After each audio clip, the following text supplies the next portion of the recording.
నారాయణపేట జిల్లా మక్తల్ మున్సిపాలిటీలో నెలకొన్న మంచినీటి సమస్యలపై బీజేపీ రాష్ట్ర కార్యవర్గ సభ్యుడు బి కొండయ్య అధికారులపై తీవ్ర ఆగ్రహం వ్యక్తం చేశారు. కేంద్ర ప్రభుత్వం అమృత్ 2 పథకం కింద 15,28,00,000 రూపాయలు మంజూరు చేసినప్పటికీ 8 నెలలు గడిచినా నీటి ట్యాంకుల నిర్మాణానికి స్థలాన్ని కూడా ఎంపిక చేయలేదని ఆయన విమర్శించారు.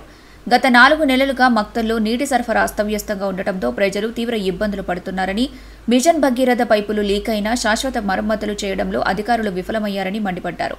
వారం రోజుల్లో ట్యాంకు నిర్మాణాల కోసం స్థలాలు గుర్తించి మంచినీటి కొరతను పరిష్కరించకపోతే బీజేపీ ఆధ్వర్యంలో మున్సిపల్, తహసీల్దార్ కార్యాలయాలను దిగ్బంధం చేస్తామని కొండయ్య హెచ్చరించారు. ఈ 3 విషయాల పట్ల కేంద్ర ప్రభుత్వము నిరంతరం పర్యవేక్షణ చేస్తూ నిధులు కేటాయిస్తూ మక్తల్ పట్టణానికి అమృత్ 2లో భాగంగా దాదాపు 15,28,00,000 రూపాయలను కేంద్ర ప్రభుత్వము మంజూరు చేసి 7-8 నెలలు గడుస్తున్న అధికారుల యొక్క నిర్లక్ష్యం వల్ల, రాష్ట్ర ప్రభుత్వం యొక్క నిర్లక్ష్యం వల్ల ఆ యొక్క నీటి ట్యాంకుల నిర్మాణం ఈనాటి వరకు కనీసం స్థలం ఎంపిక చేసే పరిస్థితి లేని దుస్థితి నెలకొని ఉన్నది. అధికారుల వైఖరి పట్ల మున్సిపాలిటీ, రెవెన్యూ, అదేవిధంగా ఆర్డబ్ల్యూఎస్కు సంబంధించిన అధికారుల వైఖరిని భారతీయ జనతా పార్టీ మక్తల్ పట్టణము తీవ్రంగా నిరసిస్తూ యాజ్ సూన్ యాజ్ పాసిబుల్, ఎంత తొందరగా వీలైతే అంత తొందరగా ఈ యొక్క కేంద్రం మంజూరు చేసిన నిధులను మన యొక్క మంచినీటి సరఫరా కోసం వినియోగించుకునే విధంగా ఆ స్థలాల ఎంపిక చేసి పని ప్రారంభమయ్యే విధంగా చొరవ చూపేటకారులను మేము డిమాండ్ చేస్తున్నాం. మక్తల్ పట్టణంలో ఈ యొక్క మున్సిపాలిటీ గడువు తీరిన వెంబడే ప్రజాప్రతినిధుల పర్యవేక్షణ లేకపోవడం వల్ల నీటి సరఫరా అస్తవ్యస్తమైందని తెలిసిన వెంబడే కేంద్ర ప్రభుత్వం ద్వారా మా పార్లమెంట్ సభ్యులు డికే అన్న గారు చొరవ చూపించి ఆ విధంగా అంత పెద్ద మొత్తంలో మరి నిధులు మంజూరు చేసినప్పటికీ కూడా వీరి నిర్లక్ష్యం వల్ల మక్తల్ పట్టణ ప్రజలు రోజు మంచినీటి ఎద్దడి ఎదుర్కోవాల్సి వస్తుంది. 3-4 నెలలుగా మక్తల్ పట్టణంలో మంచినీటి వ్యవస్థ అస్తవ్యస్తంగా తయారైంది. దీనివల్ల సామాన్య ప్రజానీకం, మిడిల్ క్లాస్ ప్రజానీకం చాలా ఇబ్బందులు ఎదుర్కొంటున్నారు. వారు మంచినీటిని కొనలేక, ఉన్న ఉప్పు నీటిని తాగలేక ఈ రెండింటి మధ్యన చాలా సతమతమవుతున్నారు. పైప్ లైన్ మిషన్ భగీరథ ఏదైతుందో ఆ పైప్ లైన్ డ్యామేజ్ అయిందట. మరి ఈ ప్రభుత్వం ఏం చేస్తుంది?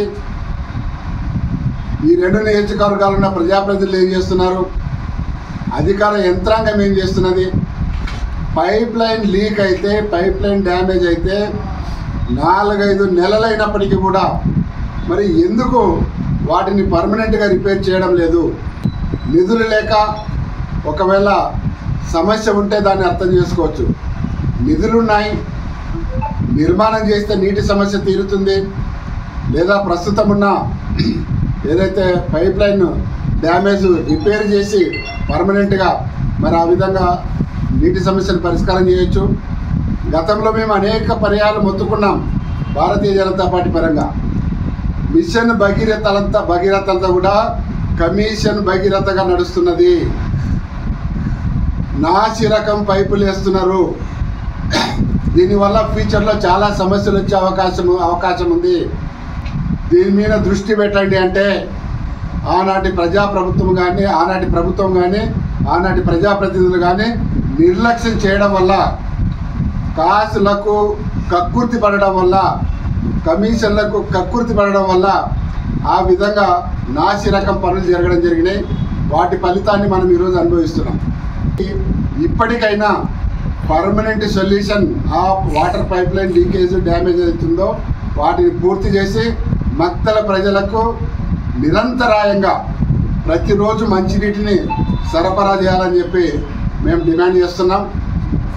ఈ యొక్క మున్సిపల్ అధికారులకు రెవెన్యూ ఆర్డబ్ల్యూఎస్ అధికారులకు భారతీయ జనతా పార్టీ ఈరోజు అల్టిమేటం ఇస్తున్నది.